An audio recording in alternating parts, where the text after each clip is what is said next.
This is a Sports Catastrophe production.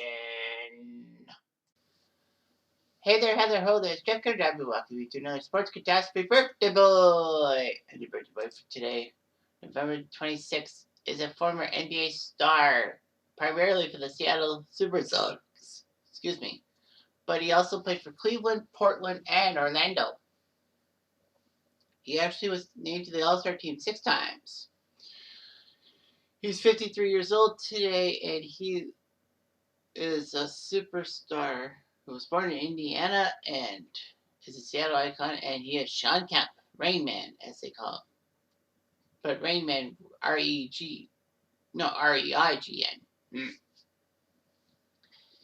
Anyway, Sean Kemp was huge for Indiana. He was supposed to be Indiana Mr. Basketball, as in the best basketball player in the state, but lost to Woody Austin. And there was speculation that Sean Kemp verbally committed to the University of Kentucky and didn't want to play in state, whereas Woody Austin wanted to play for Purdue. But still, Kemp was selected to the McDonald's High School All-American team in 1988. So Sean Kemp wanted to play for Kentucky. The only problem was he didn't pass the score needed on his SATs and had to miss his freshman year under the Proposition 48 rules. It was just bad and all that. But Kemp still decided to roll in Kentucky. But anyway, he had to leave the team in November because he was accused of pawning gold chains that were reported stolen from Eddie Sutton, who was the Kentucky head coach's son. Kemp would transfer to a community college in Texas. He was there for a semester, didn't even play basketball, and then declared himself eligible for the 1999 NBA draft, which is like, what the hell? So this was weird for Sean Kemp, to not even play one semester in college and then declare himself eligible for the draft. Well, Sean Kemp was not given a high draft pick and all that. He was picked 17th by the Sonics, who got their trade from the Sixers. So it was weird. I mean, you gotta look at the guys that were in the 1989 draft ahead of Sean Kemp, who were crap. Purvis Ellison, meh. Danny Ferry, meh. J.R. Reed, Stacey King, George McLeod, Randy White, Tom Hammonds,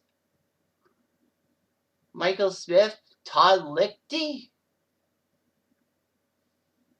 My God, Seattle just got lucky. Well, Seattle had a draft pick with number 16, took Dana Barros, and then they took Sean Kemp and all that.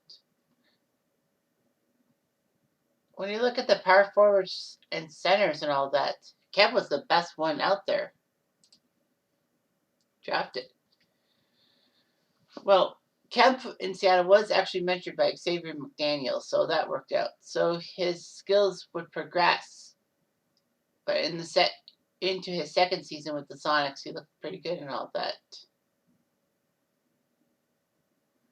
So anyway, with Gary Payton, Ricky Pierce, and Nate McMillan, the Sonics looked good and all that. Sean Kemp famously threw down a massive jam during the playoffs against the Golden State Warriors over Alton Lister, and then did a weird tomahawk jam, and then he did a weird pose. Anyway, Kemp and the Sonics would get to the finals in '96, winning 64 games. And finally getting to the title for the first time since 1979. Unfortunately, MJ and his 72-win Bulls beat them in 6 games, but the Sonics at least didn't get swept. He was actually second in Finals MVP voting, which would have given him the title, even though he was a losing player and all that. Anyway.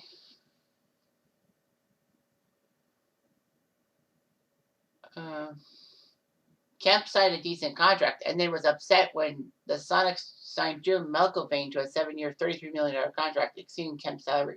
Kemp held out for a while, but he came back to the team, and the Sonics faltered in '97. Seattle was not too pleased and decided to trade him to Cleveland. It was a 3-team trade. Kemp would go from Seattle to Cleveland. Finn Baker would go from Milwaukee to Seattle. And Terrell Brandon, alongside Tyrone Hill, would go from Cleveland to Milwaukee. Kemp played 3 seasons with the Caps. The only problem was he had weight issues and didn't have the drive. Kemp did pretty well. Unfortunately, in 1999, he weighed 280 pounds. Kemp just couldn't do it. He could score points, but his weight would ruin him. Anyway, Kemp would then be traded to Portland. Unfortunately, that's when Kemp went declining easily. He had drug problems and weight issues as well. Orlando signed him as a free agent. He got his 1,000th game and all that. Kemp was basically retired by 2003. It looked like he was going to be part of the Dallas Mavericks in April 2006. They wanted him and all that. But Kemp could not appear at the training session, which would have helped him out.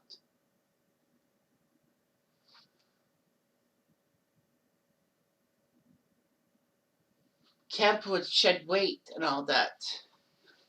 And Denver almost signed him, even Chicago. But no, didn't work out. He signed to be in Italy, but it didn't work out.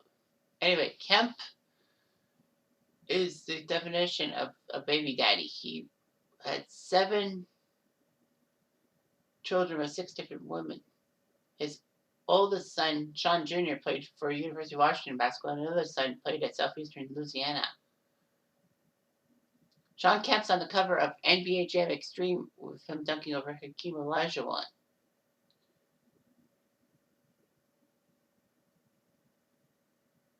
So, yeah, NBA Jam Extreme was strange and all that. Extreme had Marv Albert doing the commentary instead of Tim Kitzrow.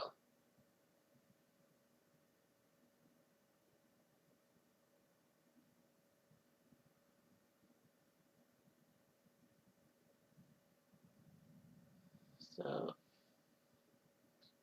yeah, that came out for the PlayStation, the Sega, and the Sega Saturn and all that.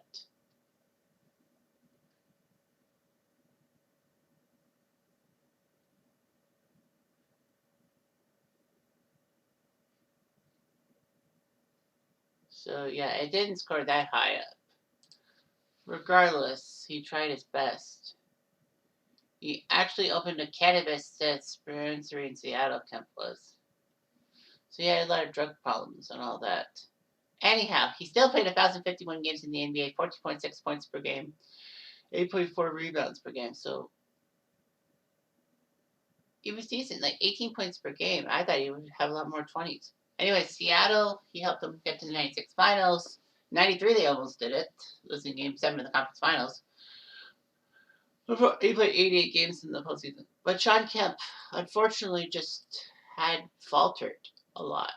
And all that. A great career ruined by drug use. Where have we heard that before? Anyway, I'm John Diamond.